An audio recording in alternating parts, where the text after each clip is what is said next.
반갑습니다. 오늘이 3월 10일입니다. 예, 예.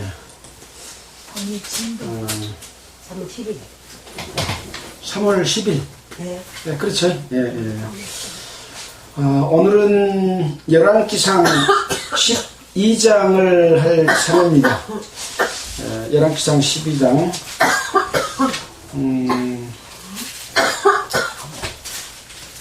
우리는 그동안 열왕기상을 쭉 공부해 왔습니다. 열왕기상은 솔로몬이 왕이 되는 과정에서부터 시작해서 40년을 다스리는 내용이 기록되어 있지 않습니까? 이제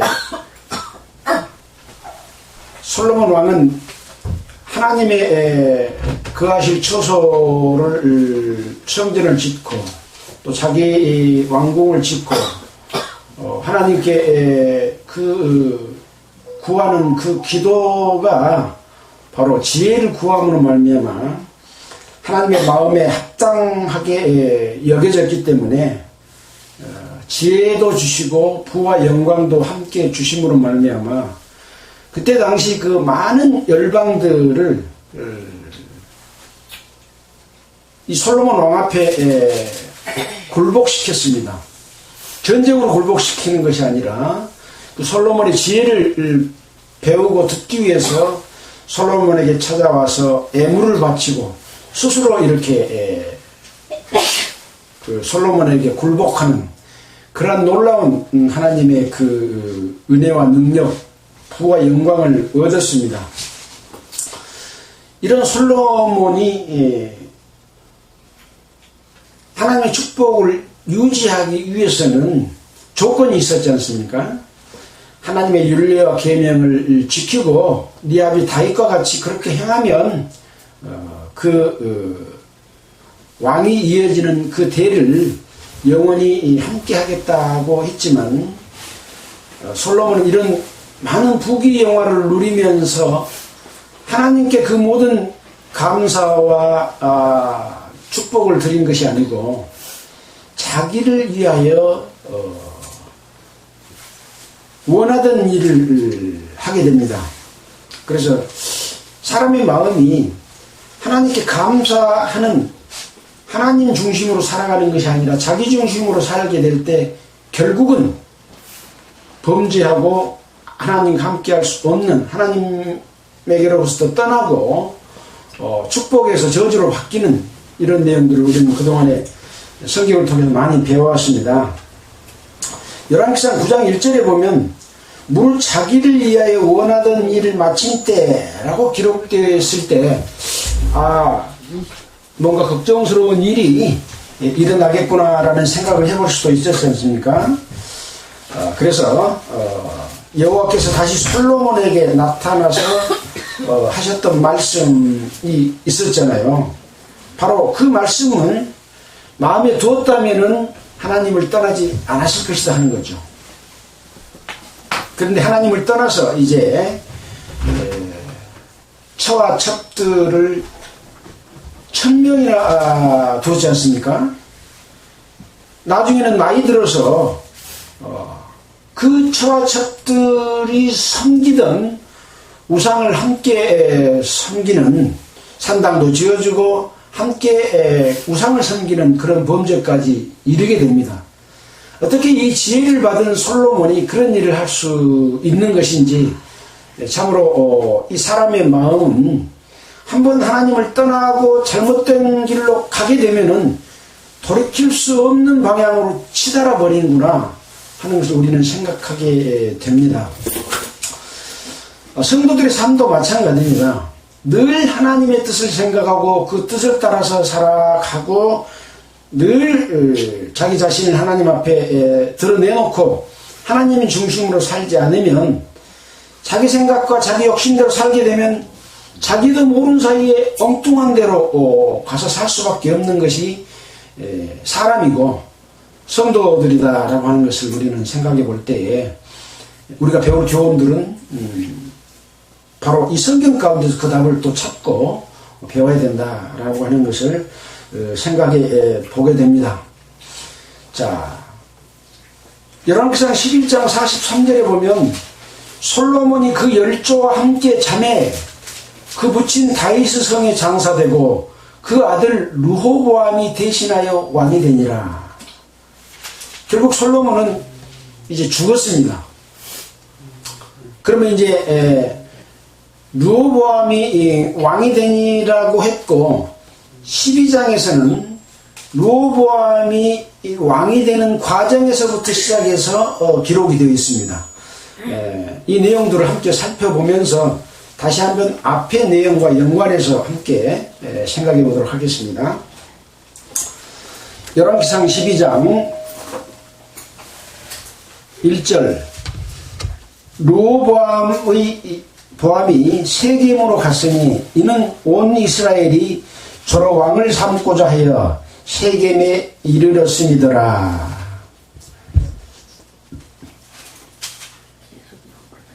느바스 아들 여로보암이 전에 솔로몬 왕의 얼굴을 피하여 애굽으로 도망하여 있었더니 느바스 아들 여로보암, 이 느밧은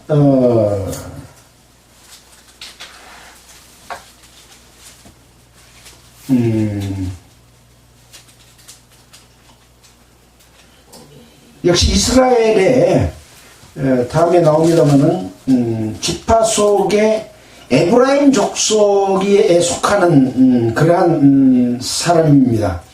그 느밧 아들 여로보암이 솔로몬의 얼굴을 피하여 애굽으로 도망하였다라고 하는 내용이 열왕기상 11장 26절에 기록이 되어 있어요. 11장 26절에 보면 솔로몬의 신복 느밧 아들 여로보암이 또한 손을 들어 왕을 대적하였으니 저는 에브라임 족속인 스리다 사람이요 그 어미의 이름은 수리아 과부더라. 저가 손을 들어 왕을 대적하는 까닭은 이러하니라. 솔로몬이 밀로를 건축하고 그 붙인 다윗의 성이 무너진 것을 수축하였는데 이 사람 여로보암은 큰 용사라. 솔로몬이 이 소년의 부지런함을 보고 세워 요셉 족속의 역사를 감독하게 하였더니 그 즈음에 여로보암이 예루살렘에서 나갈 때 실로 사람 선지자 아이야가 길에서 저를 만나 아이야가 새 의복을 입었고 그 두 사람만 들에 있었더라. 아이야가 그 입은 새 옷을 잡아 12조각을 찢고 여로보암에게 이르되 너는 10조각을 취하라. 이스라엘 하나님 여호와의 말씀이 내가 이 나라를 솔로몬의 손에서 찢어 빼앗아 10지파를 너에게 주고 오직 내 종 다윗을 위하여 이스라엘 모든 지파 중에서 뺀 성 예루살렘을 위하여 한 지파를 솔로몬에게 주리니. 이렇게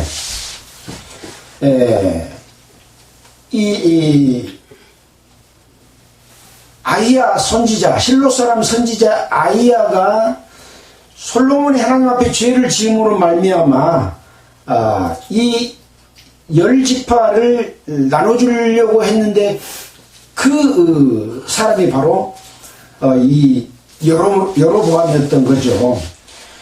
그래서 이 내용들을 이제 솔로몬이 알고 이 여로보암을 죽이려고 하니까 애굽으로 도망갔던 내용들이 기록되어 있는 거죠. 자, 이렇게 도망갔던 이 여로보암이 이제 그 소문을 듣고, 그 소문이라고 하는 것은 뭐겠습니까? 솔로몬은 죽고 르호보암을 왕으로 세우기 위해서 지금 세겜에 이르렀다고 하는 소문을 들은 거죠. 오히려 애굽 중에 무리가 보내어 저를 르호보암을 부른 겁니다.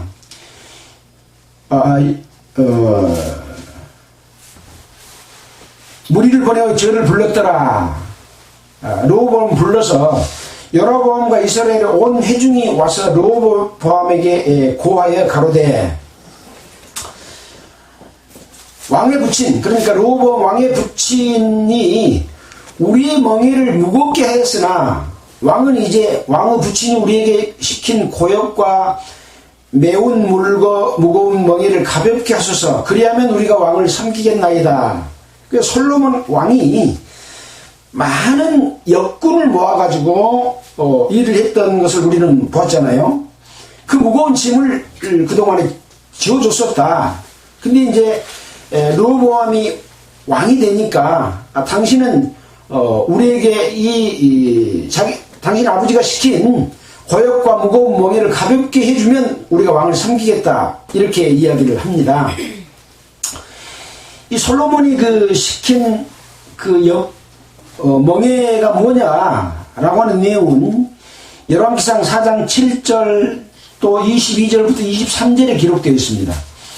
온 이스라엘 위에 12장관을 두어 왕과 왕실을 위하여 식물을 예비하게 해가지고 왕과 왕실에 많은 식물을 거두어들이는 일, 이 사람들을 12장관을 두어서 일을 시켰고, 또 9장 15절에 보면 솔로몬이 역군을 일으킨 까닭은 여호와의 전과 자기 궁과 엘로, 예루살렘 성, 하솔, 무깁도, 에셀을 건축하며 함이었더라. 그러니까 많은 도시들을 건축하면서 솔로몬이 도시에 있는 그 성들을 구축하는 이런 일들을 시켰기 때문에 이스라엘 백성으로서는 솔로몬이 이 통치가 다른 나라들까지 다 알려주고 복속해오고 많은 금은보화들을 가지고 오는 그런 것이 되었긴 하지만 이스라엘 백성들은 힘들었을까요? 힘들지 않았을까요? 힘들었겠죠. 왕의 통치가 강해지면 백성들이 힘듭니다. 예. 백성 중심이 돼야 되는데 왕 중심이 되기 때문에 그러지 않습니까? 지금도 마찬가지죠. 왕이 자기의 부귀 영화를 위해서 백성들을 얼마나 많이 속이고 자기 당과 그 조직을 위해서 일을 합니까? 그럴 때는 백성들이 정말 힘들게 되는 거죠. 많은 세금을 내야 되고 노역을 해야 되고 그런 일이 벌어졌는데, 바로 이 이스라엘에서 솔로몬이 다스릴 때 백성들이 힘들었다는 것을 생각해 볼 수가 있겠죠. 그렇게 말하니까 르호보암이 너희들이 갔다가 3일 후에 다시 내게로 오라 하며 이 여로보암과 백성들이 가니라, 이렇게 5절에 기록되어 있습니다. 그래서 이 르호보암 왕이 그 부친 솔로몬의 생전에 그 앞에 모셨던 노인들과 의논하여, 노인들은 이제 어떻게 보면 장로들이라고 할 수 있겠죠. 이 장로, 늙은 노인들인 거죠, 장로들은. 근데 실제 장로들이 많은 백성들의 방백이 되어서 왕이 이 장로들과 함께 이렇게 통치했을 수가 있는 거죠. 그래서 그 노인들과 의논해서 너희는 어떻게 교도하여 이 백성에게 대답하게 하겠느냐. 지금 여로보암과 이 함께하고 있는 이스라엘 사람들이, 이스라엘 온 회중이 이 르호보암에게 왔는데, 이제 너희 아버지처럼 멍에를 무겁게 한 것을 또 가볍게 해주고 시킨 고역과 매운 어깨에 맨 이런 무거운 명예를 가볍게 하라고 하는데 어떻게 했으면 좋겠냐, 어떻게 대답해야 되겠냐, 교도하여 이 백성에게 대답하겠느냐라고 물어봅니다. 교도라는 게 뭡니까? 가르칠 교자와 인도할 도자를 써서 가르쳐서 인도하겠느냐, 그 사람들 마음을 풀고 함께 할 수 있겠냐, 이렇게 물어본 거죠. 그러니까 이제 이 장로들, 이 노인들이 이 대답을 합니다. 왕이 만일 오늘날 이 백성의 종이 되어 저희를 섬기고 좋은 말로 대답하여 이르시면 저희가 영영이 왕의 종이 되리이다, 이렇게 말했습니다. 그러니까 이 백성의 종이 되어, 왕이 백성의 종이 되어 백성을 섬기고 좋은 말로 대답하면 저희가 영영이 왕의 종이 될 것입니다 라고 장로들이 아주 옳은 답변을 해준 거죠, 어떻게 보면. 근데 이 르호보암은 이 노인들이 교도하는 것을 8절에 보면 버리고 그 앞에 모셔있는 자기와 함께 자라난 소년들과 또 다시 의논을 합니다. 너희가 어떻게 교도하여 이 백성에게 대답하겠느냐 똑같이 이렇게 이제 물어보니까 백성이 내게 말하기를 왕의 부친이 우리에게 매운 멍에를 가볍게 하라 하였느니라 라고 이제 말하니까 함께 자라난 소년들이 왕께 대답을 합니다. 이 백성들이 왕께 구하기를 왕의 부친이 우리의 멍에를 무겁게 하였으나 왕은 우리를 위하여 가볍게 하라 하였은즉 왕은 대답하기를 나의 새끼 손가락이 내 부친의 허리보다 굵으니 이제 나는 너희의 멍에를 더욱 무겁게 할지라. 내 부친은 채찍으로 너희를 징치하였으나 다스렸으나 나는 정갈로 너희를 징치하리라 하소서.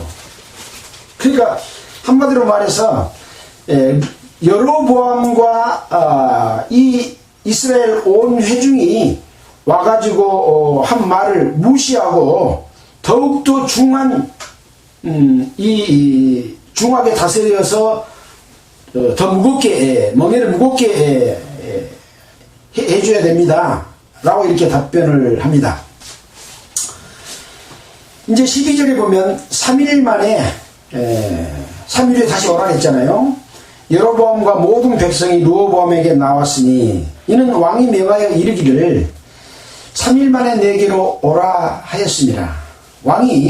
르호보암 왕이 포악한 말로 백성에게 대답할세 노인의 교도를 버리고 소년의 가르침을 좇아 저에게 고하여 가로되 내 부친은 너희의 멍에를 무겁게 하였으나 나는 너희의 멍에를 더욱 무겁게 할지라. 내 부친은 채찍으로 너희를 징치하였으나 나는 정갈로 너희를 징치하리라 하니라. 이렇게 이제 말을 하니까 이 여로보암과 그 백성들은 어떻겠습니까? 15절에 왕이 이같이 백성의 말을 듣지 아니하였으니 이 일은 여호와께로 말미암아 난 것이라. 이 답변은 지금 백성을 다스리는 올바른 왕의 그 다스림이 아니잖아요. 백성을 편하게 해줘야 될 텐데 더욱더 무겁게. 정갈은 뭡니까? 네, 정갈은 아주 독이 있는 충으로서 물리면 독이 아주 강해가지고 그냥 사람이 죽는 그런 정갈로 그러니까 솔로몬 왕은 채찍으로 너희를 징계하고 다스렸으나 나는 정갈로 너희를 다스리겠다. 이렇게 이제 대답을 하는데 이것은 하나님이 르호보암과 함께하는 통치의 방법이 아니다라고 하는 거죠. 근데 그것이 바로 여호와의 뜻이다. 여호와로 말미암은 것이 아니다. 라고 이렇게 15절에 기록하게 해놨습니다. 왜 그랬냐? 여호와께서 전에 실로 사람 아히야는 아까 선지자라 그랬잖아요. 느바스 아들 여로보암에게 고한 말씀을 응하게 하시니더라. 그래야 여로보암이 이제 우리의 놓여가는 짐과 멍에 이런 것들을 내려주면 함께하겠다고 했는데 이 르호보암 왕이 더욱더 무겁게 정갈로 징치하겠다라고 하니까 반발하고 싸워서 나라를 빼앗아가게 하기 위한 그 뜻을 이루어지게 합니다 라고 하는 거죠. 누구의 죄 때문에 그렇습니까? 예, 자기 아버지 솔로몬의 죄 때문에 나라를 빼앗아서 다른 족속에게 주겠다고 하는 거죠. 그것을 응하게 하려고 하는 것이죠. 그래서 이 솔로몬의 죄 한번 이렇게 죄를 짓게 되면은 그 죄의 값은 반드시 솔로몬에게 돌아가는데 솔로몬 때에 이것이 이루어지지 않고 아들 때에 그것이 이루어질 것을 하나님께서 말씀해 주셨습니다. 그러니까 이 하나님의 백성들이 하나님과 함께 하면서 살아갈 때에 바로바로 어떤 벌을 내리지 않고 저 밑에 내려가서 그런 일이 이루어지기 때문에 그때 당시 사람들은 그것을 눈치챌까요, 못 챌까요? 눈치 못 챌 수도 있습니다. 그러니까 솔로몬이 우상을 섬기고 죄를 짓고 막 그래도 그걸 솔로몬 왕을 섬기고 그 말을 따라서 복종하게 되고 이런 일들이 일어나게 되는 거죠. 하나님을 떠난 이 기독교 종교의 행위도 마찬가지입니다. 악한 일에 속히 징벌이 실행되지 않으므로 인생들이 악을 행하기에 담대하다 하는 것처럼 그때그때 벌을 준다면 어떻게 죄를 지켰습니까? 하나님께서는 이것을 뒤에 점점 그렇게 되도록 해주시는 그런 방법을 쓰고 계신다 하는 것을 알 수가 있습니다. 그래서 우리는 성경을 통해서 그것을 보아야 된다는 거죠. 16절입니다. 온 이스라엘이 자기들의 말을 왕이 듣지 아니함을 보고 왕에게 대답하여 가로되 우리가 다윗과 무슨 관계가 있느냐? 다윗의 아들 솔로몬이잖아요. 솔로몬 아들은 지금 르호보암이잖아요. 다윗과 무슨 관계가 있냐? 이시의 아들에게서 업이 없도다. 하나님께서 중히 여기는 올바른 길, 그 업, 이것이 없다. 그런 거죠. 이스라엘아, 너희의 장막으로 돌아가라.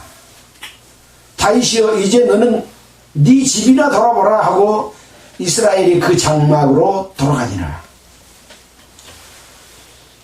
이제 다윗의 후손, 다윗과 솔로몬과 이 르호보암으로 이어지는 이 후손들에게 너그 집이나 잘 돌봐라 하고 이 여로보암이 온 이스라엘에게 그 장막으로 자기 장막도로 돌아가게 하는 거죠. 한마디로 르호보암의 뜻을 따르지 않는 그런 상황이 벌어졌습니다. 17절입니다. 그러나 유다 성읍들에 사는 이스라엘 자손에게는 르호보암이 그 왕이 되었더라. 아까 11장 43절에 솔로몬이 그 열조와 함께 사매 그 그친 다윗의 성에 장사되고 그 아들 르호보암이 대신하여 왕이 되니라. 이 대신하여 왕이 된 것이 바로 17절에서 이루어지고 있는 거죠. 그러니까 열지파에 해당하는 온 이스라엘은 이 르호보암을 떠나고 그러나 유다 성읍들에 사는 이스라엘 자손에게는 같은 이스라엘 다 야곱의 후손이니까 자손들이잖아요. 르호보암이 왕이 되었다. 이런 상황이 17절에 기록이 되어 있습니다. 르호보암 왕이 역군의 감독 아도니람을 보내었더니 온 이스라엘이 저를 돌로 쳐 죽인지라. 르호보암 왕이 급히 수레에 올라 예루살렘으로 도망하였더라. 르호보암 왕이 일하는 그 감독으로 아도니람을 온 이스라엘, 아까 자기 지역으로 다 돌아갔잖아요. 자기 장막으로 돌아간 데에 일을 시키기 위해서 역군을 보냈는데 돌로 쳐 죽여버린 겁니다. 그래서 이제 르호보암도 자기도 죽게 될 상황이 되니까 급히 수레에 올라 예루살렘으로 도망했다. 19절입니다. 이에 이스라엘이 다윗의 집을 배반하여 오늘까지 이르렀더라. 그날 이후로 이 열왕기상이 기록되어 있는 날까지 이르는 거죠. 이 열왕기상은 그때 기록한 게 아니라 뒤에 기록했으니까요. 오늘까지 이르렀더라. 온 이스라엘이 여로보암에 돌아왔다 함을 듣고 보내어 저를 공회로 청하에다가 온 이스라엘의 왕을 삼으니 유다 지파 외에는 다윗의 집을 좇는 자가 없느니라. 그러니까 유다 지파 외에 이 열지파는 전부 여로보암을 쫓아서 여로보암을 왕을 삼았습니다. 그러니까 이스라엘의 왕이 지금 두 사람이 된 거죠. 옛날에도 한번 그런 적이 있었잖아요. 하나님의 뜻을 떠나면 이렇게 나라가 나뉘고 두 왕이 돼서 서로 싸우게 되는 상황이고, 하나님이 함께 하시면 다시 또 통합해서 한 나라로 이끌어가 주시고, 이런 내용들을 우리는 보아왔습니다. 여기서는 이제 한 지파는 유다 지파요, 10지파는 지금 여로보암이 왕이 된 지파고, 한 지파는 어떤 지파일까요? 레위 지파입니다. 레위 지파는 하나님의 뜻을 따르는 그런 지파잖아요. 레위 지파에 대한 언급은 여기가 안 나와 있고 11지파에 관해서 지금 이야기 나와 있는 거죠. 유다 지파 외에는 다윗의 집을 좇는 자가 없으니라. 21절입니다. 르호보암이 예루살렘에 이르러 온 유다 온 족속과 베냐민 지파를 모으니 택한 용사가 18만이라. 이스라엘 족속과 싸워 나라를 회복하여 솔로몬의 아들 르호보암에게 돌리려 하더니, 그러니까 이 베냐민 지파하고 유다 온 족속이 용사를 모았는데 18만 명이 모였습니다. 이 18명이 이스라엘 온 족속과 싸워서 나라를 회복해요 해서 솔로몬의 아들 르호보암에게 돌리려고 이렇게 하고 했습니다. 그러니까 하나님의 말씀이 하나님의 사람 스마야에게 임하여 가라사대, 솔로몬의 아들 유다왕 르호보암과 유다와 베냐민 온 족속과 그 남은 백성에게 고하여 이르기를, 여호와의 말씀이 너희는 올라가지 말라. 너희 형제 이스라엘 자손과 싸우지 말고 각기 집으로 돌아가라. 이 일이 나에게로 여호와에게로 말미암아 난 것이라 하셨다 하라 하신지라. 이 말씀을 그러니까 이 스마야에게 하나님의 말씀이 임했고, 이 말씀이 너희는 올라가지 마라. 너희 형제 이스라엘 자손과 싸우지 말고 집으로 돌아가라. 이 말씀을 선지자를 통해서 다시 하나님께서 말해줘서 여로보암을 치지 못하도록 그렇게 지금 막고 있는 거죠. 아까 전에 아이야로 누바스 아들 여로보암에게 고한 말씀도 하나님의 선지자를 통해서 말씀이 좋고, 또 유다 족속과 베냐민 지파를 모아서 18만 명이 싸우려고 하니까 그것도 지금 여호와의 말씀으로 그렇게 하지 못하도록 막고 계신 것이죠. 저희가 여호와의 말씀을 듣고 그 말씀을 쫓아 돌아갔더라.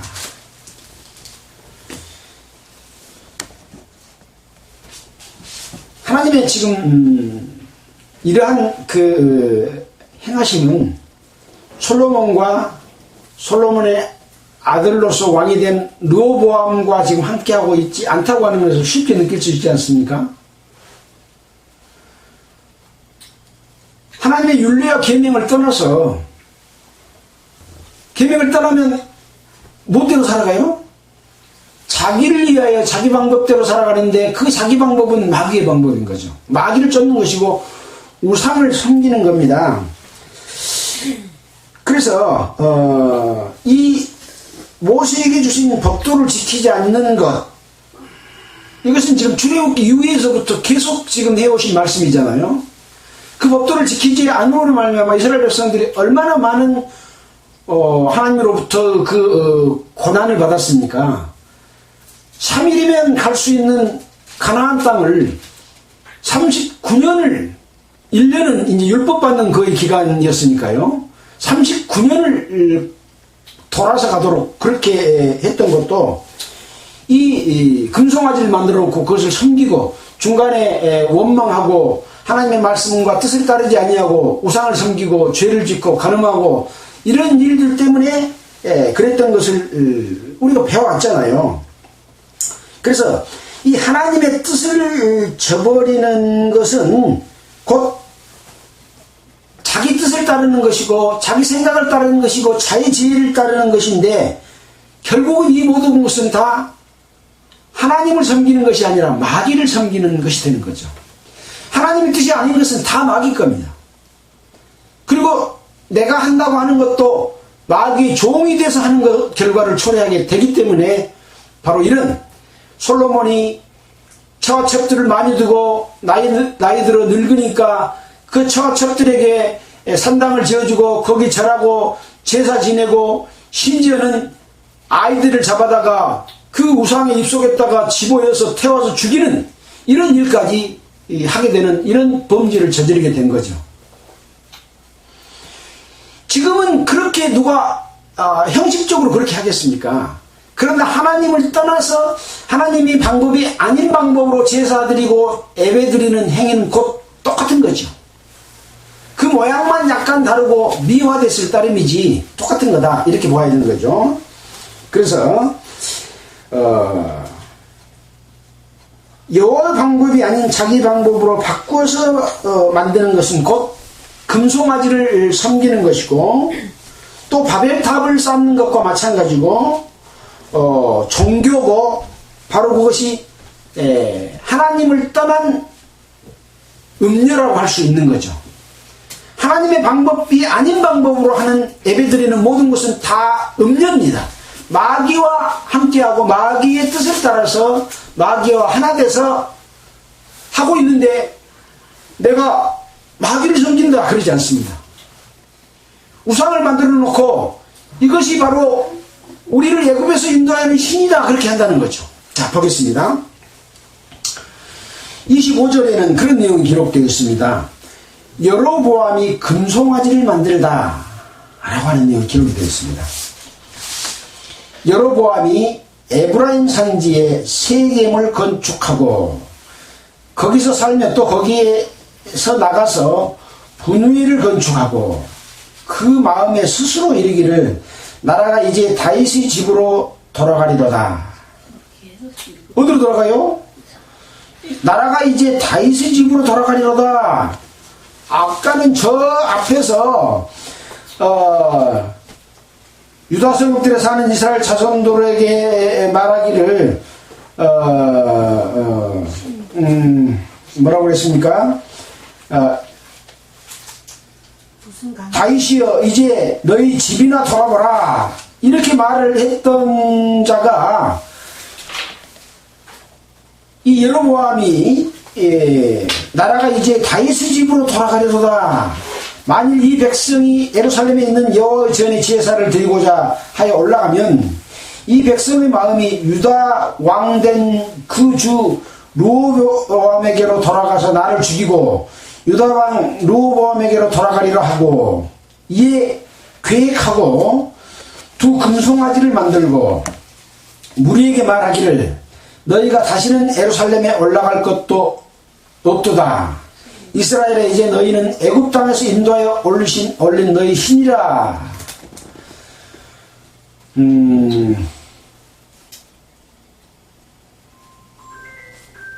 여로보암이 에브라임 산지 세겜을 건축하고 분위를 건축하고 그 마음속으로 이제 이 다윗의 집으로 돌아가게 되면은 이 백성의 마음이 유다왕 르호보암에 돌아가서 자기를 죽이고 유다왕 르호보암에 돌아갈 것이다 하고 이제 금송아지를 2개를 만들었다 그런 내용이죠. 그래놓고 올라가 하는 말이 이제 너희가 다시는 예루살렘으로 올라갈 것도 없다. 이스라엘아 이는 너희를 애굽 땅에서 인도하여 올린 너희 신이라 이렇게 말하는 겁니다. 그러니까 모세가 율법을 받으러 올라갈 때 이스라엘 백성들이 모세가 안 보이니까 금송아지 만들어 놓고 했던 말과 똑같은 말을 하고 있습니다. 출애굽기 32장 한번 볼까요? 출애굽기 32장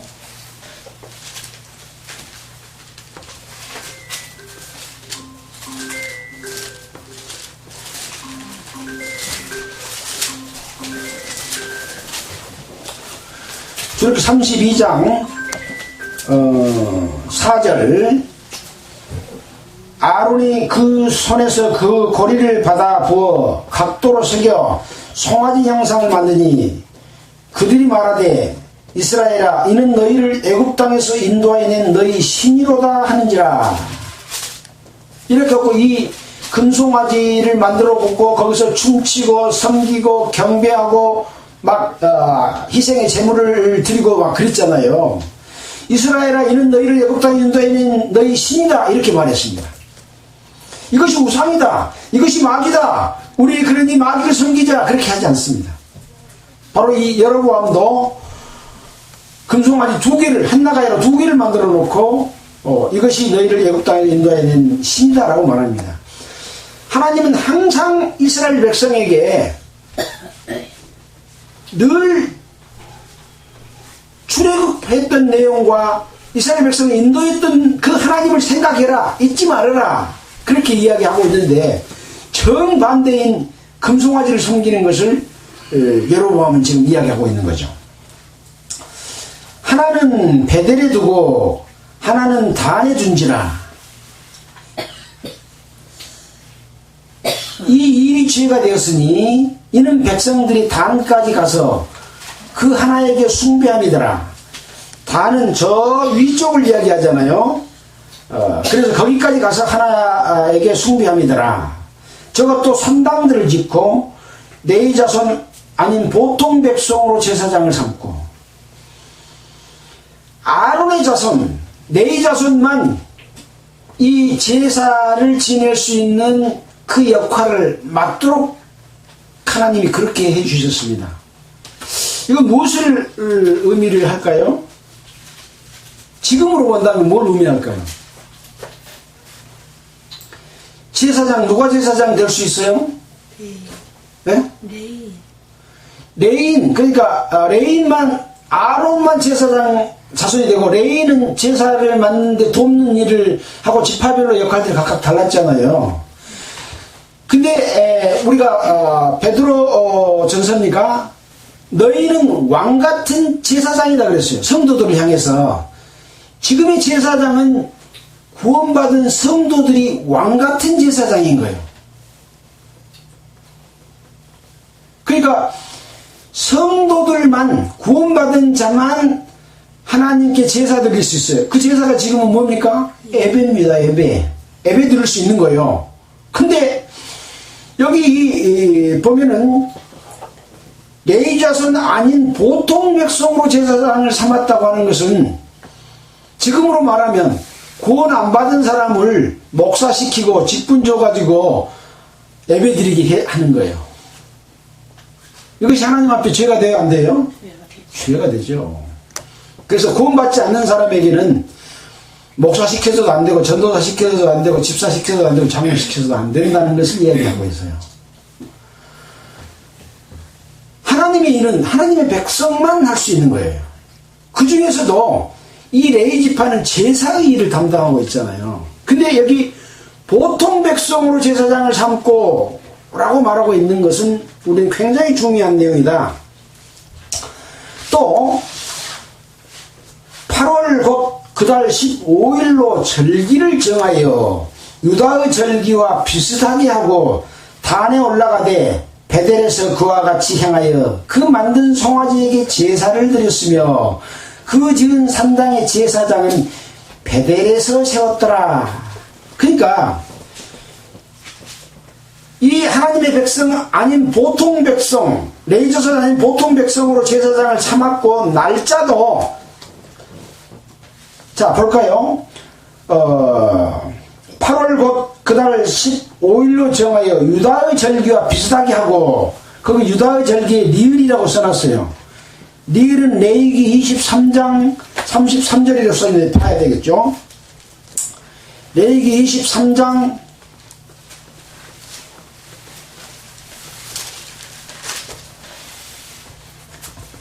33절 구약성경 183페이지입니다. 여기는 초막절에 관한 내용이 나와 있습니다. 여호와께서 모세에게 일러 가라사대 이스라엘 자손에게 고하여 이르라 7월 15일은 초막절이니 여호와를 위하여 7일 동안 지킬 것이라. 첫날에는 성회가 있을지니 너희는 아무 노동도 하지 말며 7일 동안에 너희는 화제를 여호와께 드릴 것이요 제8일에도 너희에게는 성회가 될 것이며 화제를 여호와께 드릴지니 이는 거룩한 대회라. 너희는 아무 노동도 하지 말지니라 하고 7월 15일을 절기를 해놨습니다. 자, 여기 보니까 8월 곧 그달 15일로 절기를 정하여 유다의 절기와 비슷하게 하고 단에 올라가서 베델에서 그와 같이 행하여 그 만든 송아지에게 제사를 드렸더라. 그러니까 비슷하게 날짜를 잡아가지고 그 날짜에 드려서 마치 하나님께 드린 것처럼 하는 그런 형태는 취합니다. 그러나 7월 15일과 8월 15일은 다르잖아요. 자, 또 민수기 29장 12절에도 간주가 나와 있죠. 민수기 29장 12절.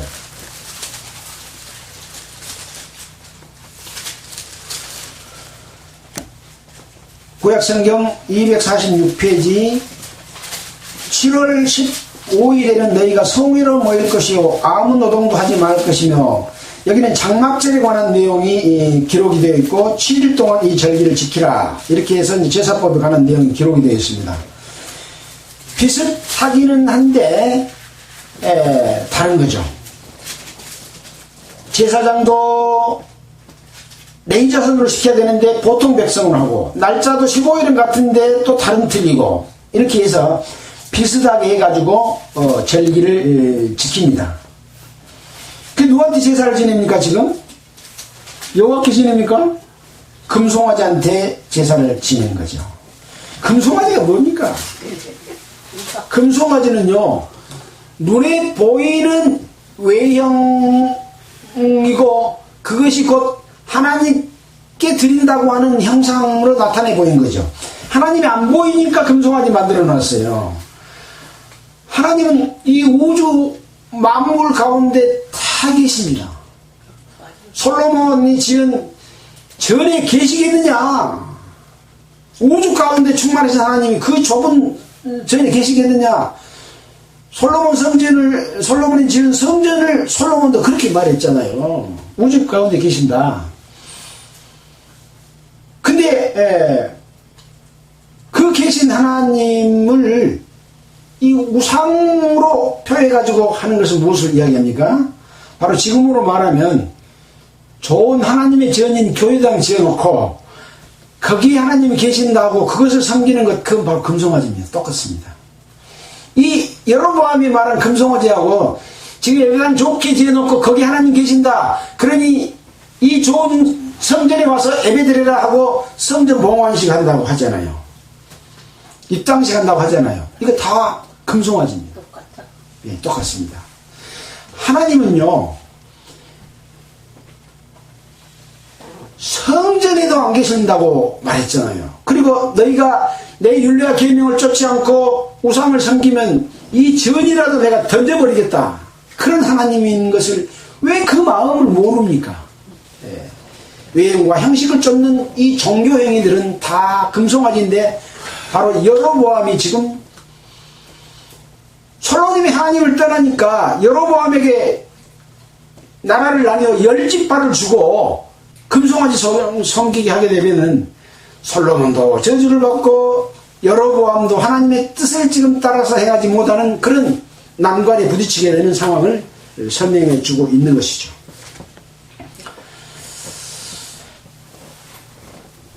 (33절에) 저가 자기 마음대로 정한 달 곧 8월 15일로 이스라엘 자손 위하여 절기로 정하고 베델에 쌓은 단에 올라가서 분향하였더라.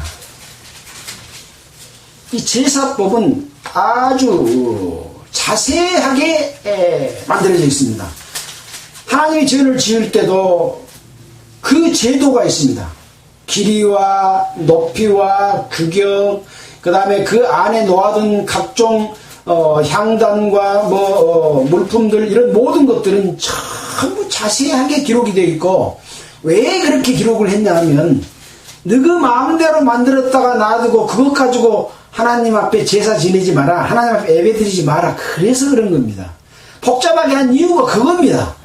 너희들이 너희 생각으로 이렇게 하면 하나님 좋아할 것이다 하고 너희 것 만들어서 놔두지 마라. 그런 거죠.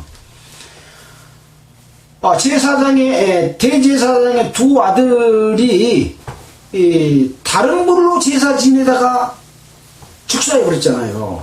불에 타져 죽어버렸어요. 왜 그럴까요?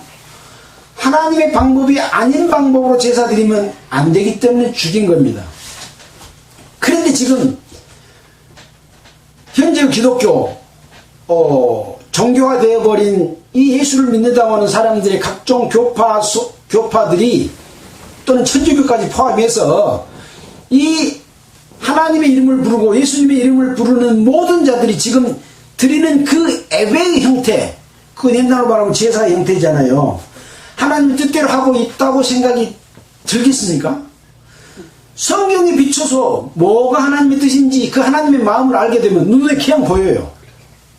이것이 하나님의 뜻이 아니라 바로 금송아지고 우상이고 종교고 바벨이고 나중에 멸망당할 바벨론이다, 음녀다고 하는 것은 쉽게 알 수가 있습니다.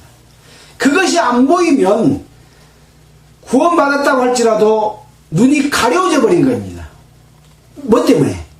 하나님의 율례와 계명을 지키지 않고 떠나 있기 때문에 보이지 않는 거예요. 눈을 뜨고 있으나 소경이고 귀가 있으나 듣지 못하는 귀로 바뀌어버렸기 때문에 그런 거 만들어서 경배하게 된다. 그런 거죠. 이 여로보암이 지금 그것을 보여주고 있는 대표입니다.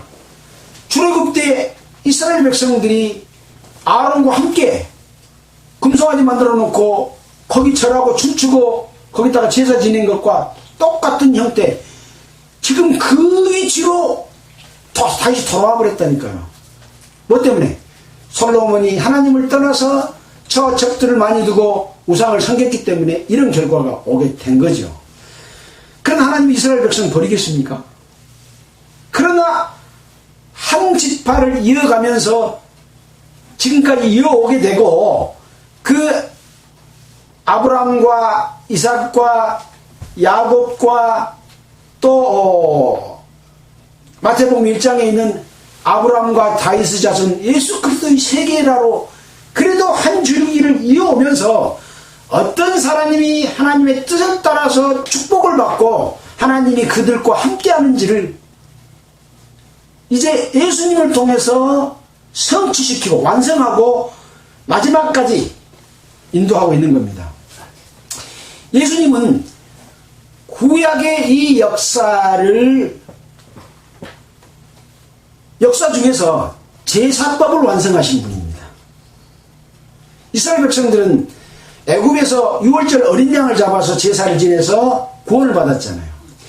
근데 그 구원 받은 이후에 제사법을 줬는데 이스라엘 백성들이 살아가면서 지은 죄를 이렇게 용서받아라, 그래서 제사법 준 거예요. 6월절 어린 양으로 구원 받았어요. 근데 죄를 지어. 그러면 이렇게 해서 용서를 받아라. 하나님의 백성이 살아가면서 죄를 어떻게 용서받을지를 알려준 것이 레위기 제사법이지 6월절 어린 양 구원받는 제사는 끝났어요. 마찬가지입니다. 예수님의 제사는 6월절 어린 양의 제사로서 우리가 하나님을 모르고 살았던 세상에 살던 가운데서 하나님의 백성으로 구원받는 그 제사도 완성했고, 그 다음에 살아가면서 지을 죄, 이스라엘 백성이 지은 죄처럼 하나님의 뜻을 떠나서 살아가면서 지은 죄, 정하지 않고 부정한 것을 저질렀을 때 어떻게 용서받을지를 완성시켜 놓은 것이 바로 예수님이다. 그래서 불완전한 제사를 완전한 제사로 바꿔서 한 번 제사를 드리고 그 효과는 영원히, 그러면 다시 제사 드릴 필요가 없다, 그렇게 성경에는 이야기하고 있죠. 레위기서에. 우리는 다시 제사 지낼 필요가 없습니다. 지내놓은 제사에 우리가 참여하면 예수님이 우리를 향해서 늘 하나님 우편에서 우리를 위해 간구하고 계시기 때문에 우리는 그걸 믿고 예수님께 나아가면 용서를 받는다고 하는 거죠. 그러나 그렇게 해주실 것이기 때문에 죄를 짓고 또 짓고 죄를 짓고 또 짓고 죄를 짓고 또 지면 용서받아요, 못 받아요? 못 받습니다. 진즉 죄를 범한 즉 다시 속죄하는 제사가 없다, 그렇게 히브리서 기록하고 있는 거죠. 오늘 우리는 이 열왕기상을 통해서 지금 출애굽에서 가나안 땅에 들어가서 그쪽에서 살아가면서 사사시대를 거쳤고 사울왕 그 다음에 다윗왕 솔로몬 왕을 거쳐서 르호보암 왕까지 왔는데 다시 출애굽에서 광야에서 금송아지 만든 시대로 다시 거꾸로 돌아가 버렸다 생각하면 몇 년이 지금 낭비된 겁니까? 안타깝지 않습니까? 그래서 우리는 하나님께로 돌아가야 됩니다. 예수께로 돌아가야 됩니다. 예수님 우리들을 용서해 주신 그 시점으로 돌아가서 그 예수님을 공경하고 마귀에게 넘어가지 말아야 된다. 지금 마귀는 어디서 역사합니까? 이 세상 가운데 마귀 역사하지 않습니다. 교회 가운데서 역사합니다. 세상에서는 자기 편이니 할 일이 없어요. 교회에 하나님의 뜻을 이루고 있는 곳에 가서 그것을 회방하고 그 성도들을 자기 수하로 끌어들이기 위해서 일하고 있기 때문에 교회 가운데서 역사합니다. 우리는 그것이 무엇인지, 거짓 사도가 무엇인지, 거짓 선지자가 무엇인지, 거짓 목사가 무엇인지, 어떤 가르침이 거짓 가르침인지를 알고 거기에서 벗어나서 하나님의 뜻대로 하나님을 공경하는 그 공경을 하게 되면 하나님이 우리와 늘 함께 계시고 하나님이 우리에게 축복해 주신 아브라함과 다윗의 자손 예수 그리스도의 세계 속에서 영원한 성, 거룩한 성 예루살렘에 가서 하나님과 함께 가는 그 영광에 참여할 수 있게 될 것이다. 그런 말씀을 다시 한번 드립니다. 스토리가 항상 똑같죠? 왜 그럽니까? 하나님은 성경 가운데서 그것만을 가르치고 있습니다. 다른 거 가르친 적이 없습니다. 지금 열왕기상 13장부터 말라기까지 내용 살펴보면 앞에가 똑같습니다.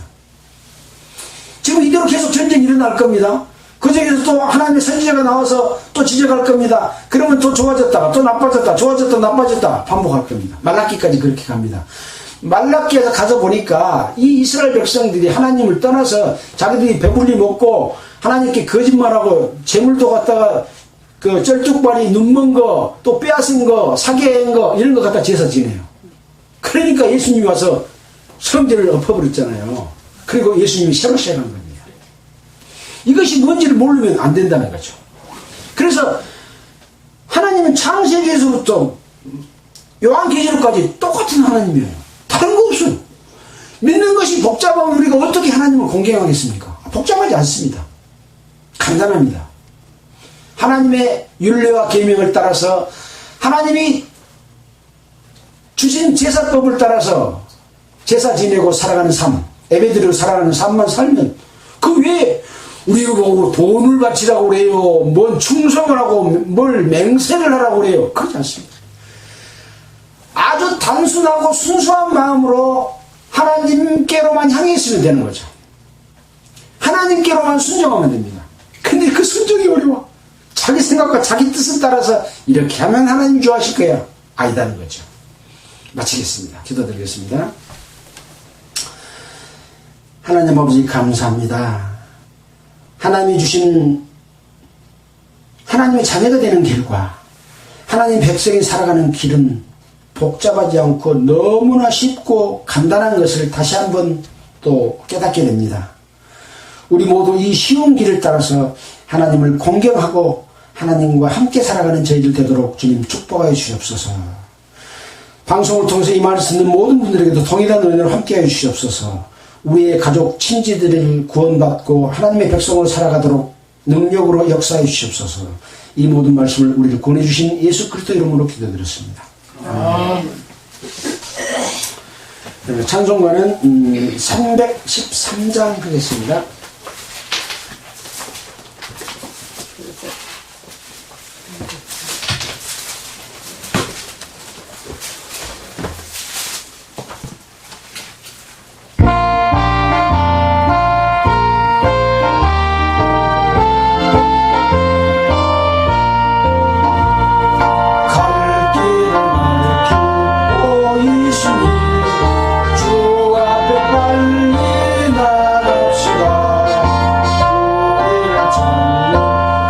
주 예수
마치겠습니다. 알겠습니다.